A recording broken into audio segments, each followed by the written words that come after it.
오늘도 하루를 시작하며 아버지 품으로 나아가게 하시니 감사합니다. 늘 믿음이 연약하고 부족합니다. 오늘도 은혜 주셔서 깨어있시고 아버지를 바라보게 하시고 주님을 바라보게 하시니 또한 감사합니다. 오늘 하루를 살아갈 때에 주님이 주시는 말씀 붙들고 살아가기를 원합니다.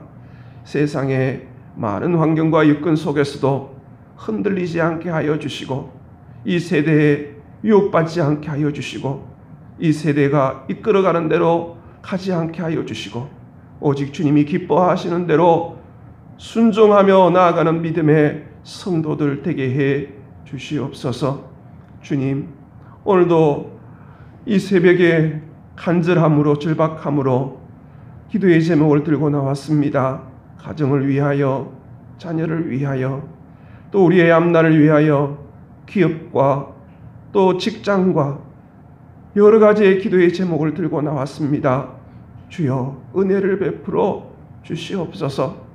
우리의 미련한 마음을 깨닫게 해 주시고 아버지의 그 크신 뜻을 깨달으며 오늘도 주의 선하심과 인자하심으로 인도함을 받기를 소원합니다. 이 나라와 이 민족을 불쌍히 여겨주시고 이 어려울 때에 국민이 하나 되게 해 주옵시며 위정자들에게 지혜를 주시고 하나님을 두려워하는 마음 주셔서 이 모든 일들을 잘 극복할 수 있도록 도와주시옵소서. 주님, 우리에게 정말 예배를 마음껏 드릴 수 있도록 은혜를 주시옵시고 또 이 위기 가운데 하나님의 뜻을 깨달으며 회개하며 하나님의 인도하심을 받는 귀한 한국교회 또 우리 오직 주님 교회 교우들 다 되도록 역사하여 주시옵소서. 열방을 향하여 복음을 전가하는 선교사님들 주님 기억하여 주시고 많은 기관들이 있습니다. 그들의 사명을 잘 감당할 수 있도록 은혜를 더하여 주옵소서. 저 북한 동포들을 기억하여 주옵시며 저들에게 은혜를 더하여 주시옵소서. 고통 중에 신음하며 끝까지 믿음 붙잡고 주님 앞에 간구하는 저들의 기도를 들어주시고 함께 예배하며 함께 주신 사명 감당할 수 있도록 은혜를 내려 주옵소서. 저 북한 지역을 회복시켜 주시고 속히 교회가 세워지고 그 교회 속에서 예배하며 하나님 주신 은혜를 나누며 선교하는 귀한 은혜도 허락하여 주옵소서. 주여 말씀 앞에 씁니다. 오늘도 연약하고 부족한 저희들을 긍휼히 여겨주셔서 귀를 열어주시고 말씀 들리는 복을 허락하여 주시옵소서. 예수님의 이름으로 기도합니다. 아멘. 오늘 우리에게 주시는 하나님의 말씀은 사도행전 10장 17절에서 33절 말씀입니다. 신약성경 204면에 있습니다. 사도행전 10장 17절에서 33절 말씀입니다. 우리 한 목소리로 같이 읽겠습니다. 베드로가 본 바 환상이 무슨 뜻인지 속으로 의아해하더니 마침 고넬료가 보낸 사람들이 시몬의 집을 찾아 문 밖에 서서 불러 묻되 베드로라 하는 시몬이 여기 유숙하느냐 하거늘 베드로가 그 환상에 대하여 생각할 때에 성령께서 그에게 말씀하시되 두 사람이 너를 찾으니 일어나 내려가 의심하지 말고 함께 가라. 내가 그들을 보내었느니라 하시니 베드로가 내려가 그 사람들을 보고 이르되 내가 곧 너희가 찾는 사람인데 너희가 무슨 일로 왔느냐. 그들이 대답하되 백부장 고넬료는 의인이요 하나님을 경외하는 사람이라 유대 온 족속이 칭찬하더니 그가 거룩한 천사의 지시를 받아 당신을 그 집으로 청하여 말을 들으려 하느니라 한데 베드로가 불러들여 유숙하게 하니라. 이튿날 일어나 그들과 함께 갈새 욥바에서 온 어떤 형제들도 함께 가니라. 이튿날 가이사랴에 들어가니 고넬료가 그의 친척과 가까운 친구들을 모아 기다리더니 마침 베드로가 들어올 때에 고넬료가 맞아 발 앞에 엎드려 절하니 베드로가 일으켜 이르되 일어서라 나는 사람이라 하고 더불어 말하며 들어가 여러 사람이 모인 것을 보고 이르되 유대인으로서 이방인과 교제하며 가까이 하는 것이 위법인 줄은 너희도 알거니와 하나님께서 내게 지시하사 아무도 속되다 하거나 깨끗하지 않다 하지 말라 하시기로 부름을 사양하지 아니하고 왔노라 묻노니 무슨 일로 나를 불렀느냐. 고넬료가 이르되 내가 나흘 전 이맘때까지 내 집에서 제9시 기도를 하는데 갑자기 한 사람이 빛난 옷을 입고 내 앞에 서서 말하되 고넬료야 하나님이 내 기도를 들으시고 내 구제를 기억하셨으니 사람을 욥바에 보내어 베드로라 하는 시몬을 청하라. 그가 바닷가 부두장이 시몬의 집에 유숙하느니라 하시기로 내가 곧 당신에게 사람을 보내었는데 오셨으니 잘하였나이다. 이제 우리는 주께서 당신에게 명하신 모든 것을 듣고자 하여 다 하나님 앞에 있나이다. 아멘. 할렐루야. 오늘도 하나님이 예비하신 은혜와 축복이 우리 가운데 함께 하시기를 원합니다. 오늘도 예배 가운데 주님의 임재가 우리 가운데 있기를 원하고 그 주님의 임재 가운데 주님의 음성이 들리는 귀한 복이 우리 가운데 넘치기를 간절히 원합니다.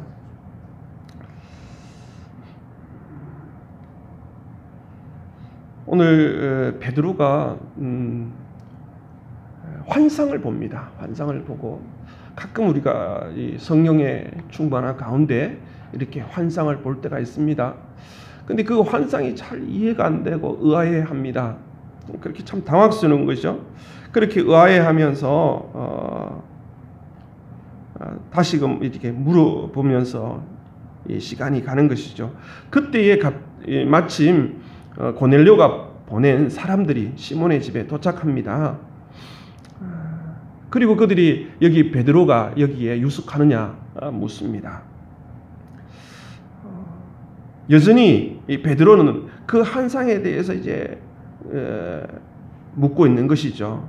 그런데 성령께서 이 베드로가 이렇게 계속 의아하고 의심하고 이렇게 있는 모습들, 또 사람이 찾아왔는데도 불구하고 그 사람들을 별로 신경도 쓰지 않고 계속 있는 모습들 가운데 성령께서 말씀하십니다. 두 사람이 찾아왔다고. 그리고 의심하지 말고 함께 가라고. 내가 보냈다고. 여전히 의심하는 거예요. 이 이방인에 대한 또 환상에 대한 부정하고 속된 거에 대해서 이걸 어떻게 해야 할지, 자기의 편견과 그 선입관 또 고정관념이 무너지지 않으니까 계속 거기에 이제 갈등이 생기는 거예요. 그래서 우리가 이렇게 신앙생활 할 때 보면 주님의 음성을 들으면 내 안에 생각했던 편견이나 선입견, 어떤 고정관념이 흔들릴 때가 있어요. 갈등이 생길 때가 있어요. 주님의 말씀은 하는데 지금까지 살아왔던 삶의 어떤 기준들이 이걸 어떻게 해야 되나 갈등이 생길 때가 있어요. 그럴 때 성령의 이렇게 강력한 설득들을 하게 되는 것이죠. 그래서 이제 베드로가 그들을 고넬료가 보낸 사람들을 만나서 너희가 찾는 사람인데 너희가 무슨 일로 왔느냐라고 얘기합니다. 그들이 누굽니까?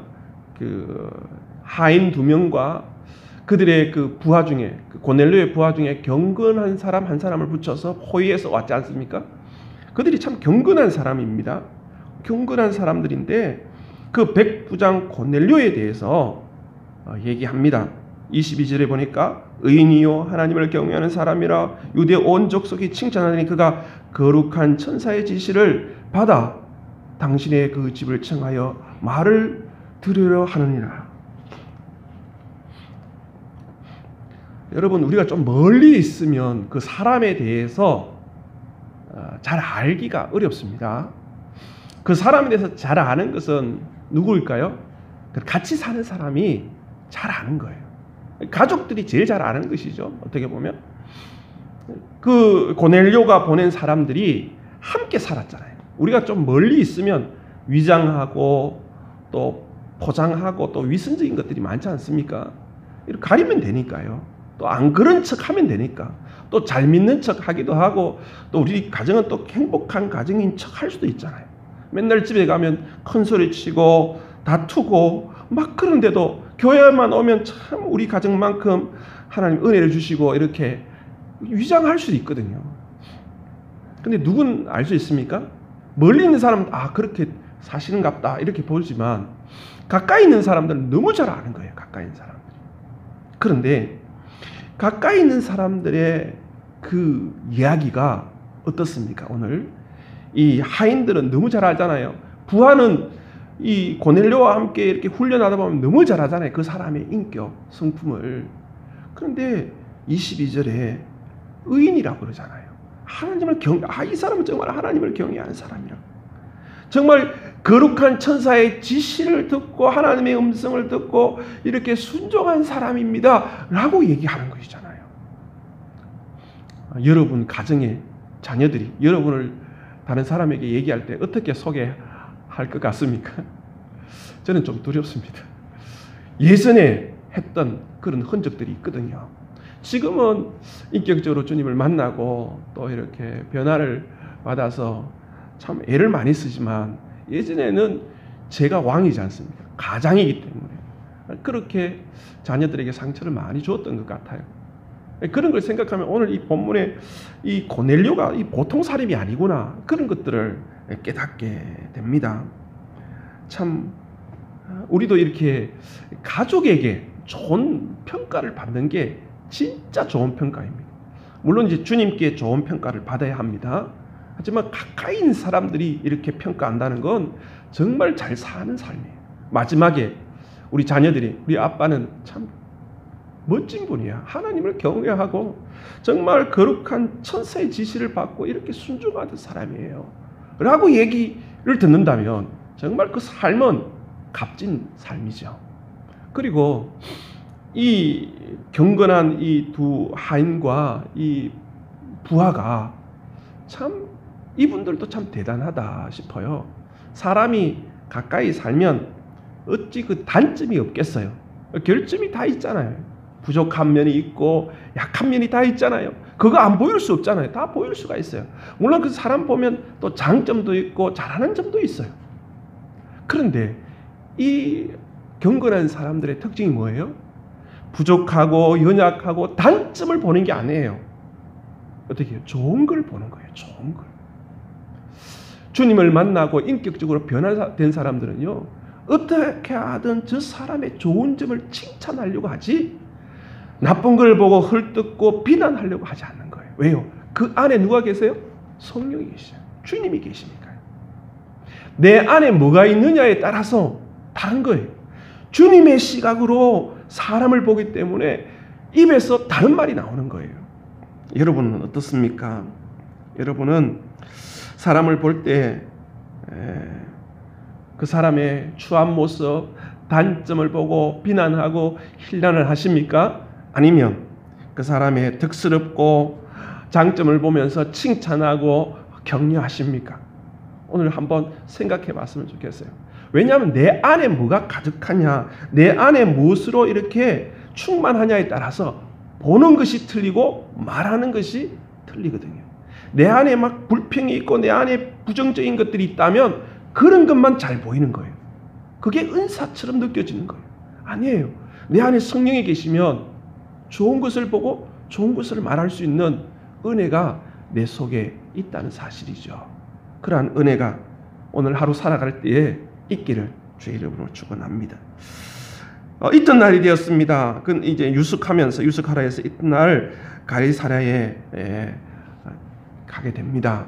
요배에서 가이사랴는 한 50여 킬로 되어 있습니다. 떨어져 있습니다. 갔더니 고넬료가 친척과 가까운 친구들이 모아 기다리는 거예요. 말씀을 들으려고. 여기 이튿날 해서 한 며칠 걸렸어요. 정말 언제 올지 모르겠지만 이 고넬료는 성령의 지시를 통해서 천사의 말을 통해서 순종하면서 기다리는 모습, 어떻게 하든 이 하나님의 음성을 들으려고 하는 이 모습들을 보게 됩니다. 베드로가 들어오니까 이 고넬료가 어떻게 해요? 그렇게 천사의 지시를 받아서 초청했던 베드로가 들어오니까 바로 엎드려서 절을 하는 거예요. 우리는요 연약해서 이렇게 탁월하고 기적을 행하는 사람들 앞에 있으면 참 사람으로서 존중하고 또 소중히 여기고 가치를 여기면서 존경하면 좋은데 좀 오바를 하는 거예요. 신격화하고 성경에 보면 그런 게 많습니다. 기적을 행하면 그 사람을 제우스라 하고 헤르메스라 그러고 막 이렇게 숨기려 하잖아요. 이 사람의 약하기 때문에 그렇거든요. 이 기적을 행하고 막 이렇게 탁월한 사람에게 대해서는 막 이렇게 하려고 하는 그런 경향들이 좀 있습니다. 그것뿐만 아니라 사람이 좀 약하면 막 무시하고 깔아뭉개려는 그런 것들도 있습니다. 우리는 전적으로 타락했잖아요. 주님의 은혜 아니면 우리가 살 수가 없습니다.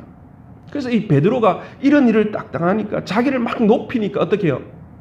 아니라고. 우리는 사람이라고. 나는 사람이라고. 나는 너희들과 똑같은 성정을 가진 사람이라고 그러지 말라고 얘기를 하고 있습니다. 여러분 어떻습니까? 사람들이 막 이렇게 높일 때 여러분 어떻게 하시면 좋겠어요? 아니라고. 예? 그래서 목회하면서 참 이거 잊지 않아야 되겠다. 끝까지 주님의 은혜를 사모하면서 겸손하게 무슨 일이 있더라도 뭐 기적 같은 일들이 설령 일어난다 할지라도 저는 예수님이 예수님이 예루살렘에 입성할 때 나귀처럼 그냥 주님 앞에 쓰임 받는 종입니다 하고 저는 아무것도 아닙니다 하고 엎드리는 거, 그것이 참 중요하겠구나. 또 이 말씀을 묵상하면서 그렇게 또 결심하게 됩니다. 목회하면서 깨닫는 것은 제가 아무런 능력이 없음을 많이 깨닫습니다. 그래서 성도들의 기도의 제목을 들으면 눈물밖에 안 나요. 제가 할 수 있는 건 주님 앞에 긍휼하심을 받는 것밖에 없더라고요. 눈물 흘리면서 주님 앞에 불쌍히 여겨달라고 기도하는 것밖에 없는 것 같아요. 그렇습니다. 그냥 주님 앞에 쓰임받는 종으로, 통로로 그렇게 우리가 살아갈 때 그렇게 고백하는 은혜가 있기를 원합니다. 이제 베드로가 이제 일으켜서 26절에 보니까 일어서라, 나도 사람이라 그렇게 하지 않습니까? 그래서 모인 사람들을 다 보고는 그렇게 얘기합니다. 유대인으로서 이방인과 교제하며 가까이 하는 것은 위법인 줄 너희도 알거니와 하나님께서 내게 지시하사 아무도 속되다 하거나 깨끗하지 않다 하지 말라 하시기로 부름을 사용하지 아니하고 왔노라. 부름을, 여기서 부름은 누구의 부름입니까? 표면적으로 보면 고넬료의 어떤 부름이잖아요. 그런데 이면에 보면 가기 싫어했던 베드로였잖아요. 그 부름에 거절했던 베드로였는데 음성이 들리고 천사의 지시가 있었으니까 어떻게 해요? 순종하잖아요. 그 부름에 순종. 자기는 가기 싫은 거예요. 자기는 만나기 싫은 거예요. 이방인과 만나기 싫은 거예요. 싫은데 어떻게 해요? 주님이 하라 하시니까 어떻게 해요? 순종할 수밖에 없는 거예요. 참 그런 게 우리 믿음의 사람들에게 있어야 할 것이죠. 이 좁은 길, 십자가의 길.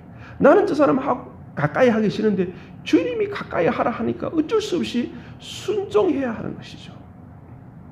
그런 경우가 얼마나 많습니까? 지금 이 베드로가 이방인의 집에 갔다는 그 자체만 해도 비난받고 고난당하고 핍박을 받을 수 있는 상황이에요. 그럼에도 불구하고 사양하지 아니하고 그 부름에 나아갔다. 바울도 그렇지 않습니까? 예루살렘에 갈 때에 아가보라는 그 선지자가 와서 당신 거기 가면 이제 죽을 거라고. 그런데 바울은 뭐라 그럽니까?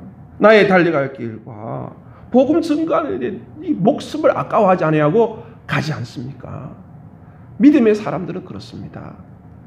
설령 대접받지 못한다 할지라도 주님께서 뜻하시고 주님께서 가라 하실 때 순종하며 가는 것이죠. 보통 사람들은 영광받고 칭찬받고 존경받는 자리에 가려고 애를 씁니다. 그러나 믿음의 사람들은, 하나님의 백성들은 어떻습니까? 설령 비난하고 핍박이 있고 박해가 있고 고난이 있다 할지라도 순종하며 그 길을 걸어가는 거예요. 주님 가신 길처럼 그렇게 걸어가는 거예요. 지금 당하는 고난이 앞으로 올 그 영광과 좋게 비교할 수 없는 것이 있기 때문에 우리가 그렇게 순종하는 거예요. 그래서 십자가를 지려고 하는 거예요. 여러분 어떻습니까? 부활의 영광만 붙들고 있습니까? 아니면 십자가의 길을 걸어가고 있습니까? 오늘도 주님의 음성이 들려져서 때로는 참 이해가 안 되지만 순종하면서 나아갈 때 우리에게 주님과 동행함으로 또 놀라운 승리의 발걸음이 되기를 간절히 원합니다. 그래서 뭐 때문에 이렇게 나를 불렀느냐 물었을 때에 30절에서 33절까지는 고넬료가 간증합니다. 9시에 기도하러 가는데 환상을 보고 이렇게 초청했다. 그렇게 얘기합니다. 33절에 보니까 내가 곧 당신에게 사람을 보내는데 오셨으니 잘하였나이다. 이제 우리는 주께서 당신에게 명하신 모든 것을 듣고자 하여 다 하나님 앞에 있나이다. 교회를 오래 다녀도요 변화가 되지 아니하는 사람들이 있습니다. 정말 교회 오래 다녀서 이제 직분을 받고 중직이 되고 교회에 참 중요한 역할을 함에도 불구하고 사람이 안 바뀝니다. 왜 안 바뀔까요? 오늘 이 33절에 있는 말씀이 키입니다. 우리는 주께서 당신에게 명하신 모든 것을 듣고자 하여 다 어떻게 해요? 하나님 앞에 있나이다. 날마다 하나님 앞에 서는 그 모습들, 이 경건이잖아요. 하나님을 가까이 하는 모습, 하나님의 말씀을 통해서 내 삶을 조명해서 부족하고 연약한 것들을 깨닫고 주님께서 말씀하시는 대로 순종하면서 살아가는 삶이 아니면 내 안에 가치관이 바뀌지 않는 거예요. 내 속에 있는 중심이 바뀌지 않는 거예요. 내 속에 있는 주인이 바뀌지 않는 거예요. 그러니까 변화가 없는 거예요. 날마다 말씀 앞에 서지 아니하면 내 삶이 변화가 없어요. 내 인격이 변화가 없어요. 내 하는 모든 세계관이나 가치관이 변화가 없는 거예요. 오늘도 하나님 앞에 서시기를 간절히 원합니다. 데살로니가 전서에 보면 이 데살로니가 교회가 여러분 사도 바울이 한 3주 정도 복음을 전했던 거예요. 그리고 도망했던 곳이에요. 별로 그렇게 신경 쓰지 못했던 곳인데 이들이 예수님을 나의 구주를 믿고 믿음의 역사와 사랑의 수고와 소망의 인내를 통해서 그 교회가 많은 교회의 본이 되었지 않습니까? 그 데살로니가 교회의 특징이 무엇입니까? 바울이 전할 때 사람의 말로 듣지 아니하고 하나님의 말씀으로 받아들였다는 거예요. 여러분 지금도 하나님 살아계십니다. 오늘도 살아서 우리에게 말씀으로 다가오시는 거예요. 그 말씀으로 오늘도 내 앞에 하나님 앞에 쓸 때에 내 안을 바라보시고 부족한 거 내가 느껴지는 그 죄를 주님께 아뢰일 때 주의 보혈로 깨끗하게 씻어줄 뿐만 아니라 주님의 말씀으로 내 삶의 기준을 삼아서 살아갈 수 있는 줄 믿습니다. 여러분 어떻게 하시겠어요? 오늘도 이 새벽에 이 자리에 있다는 것 자체만 해도 하나님 앞에 서신 거예요. 평생 오늘 내게 주시는 말씀 붙들고 살 때, 그 하루하루를 그렇게 살 때에 일평생 주님의 기적을 맛보는 귀한 삶이 될 줄 믿습니다. 오늘도 믿음으로 승리하는 귀한 하루 되시기를 간절히 원합니다. 기도하겠습니다. 하나님 아버지 감사합니다. 살아갈 때에 정말 주님이 함께 하심으로 말씀 앞에 늘 내 삶을 조명하며 주님께서 들려주시고 깨닫게 하실 때 내 안에 있는 편견과 선입견과 고정관념을 뒤집을 수 있는 용기를 허락하여 주시고 때로는 거절하고 거부하지만 성령의 설득하심을 받을 때 성령의 인도하심을 받을 때 겸손하게 순종할 수 있는 믿음 허락하여 주시옵소서. 오늘도 우리의 삶 속에 만나는 많은 사람들 중에 주여 우리의 삶을 통하여 주의 복음이 주의 은혜가 주의 능력이 흘러가기를 원합니다. 물질과 시간을 들여서 내 삶을 통하여 복음이 증거되어지고 하나님의 놀라우신 섭리와 계획 속에 쓰임받는 정말 보잘것없는 나귀처럼 주님께서 쓰시고자 할 때 귀하게 쓰임받는 종이 될 수 있도록 은혜 내려 주시옵소서. 주님, 오늘도 함께해 주실 것을 믿습니다. 예수님의 이름으로 기도합니다. 아멘. 하늘에 계신 우리 아버지, 아버지의 이름을 거룩하게 하시며 아버지의 나라가 오게 하시며 아버지의 뜻이 하늘에서와 같이 땅에서도 이루어지게 하소서. 오늘 우리에게 일용할 양식을 주시고 우리가 우리에게 잘못한 사람을 용서하여 준 것 같이 우리 죄를 용서하여 주시고 우리를 시험에 빠지지 않게 하시고 악에서 구하소서. 나라와 권능과 영광이 영원히 아버지의 것입니다. 아멘.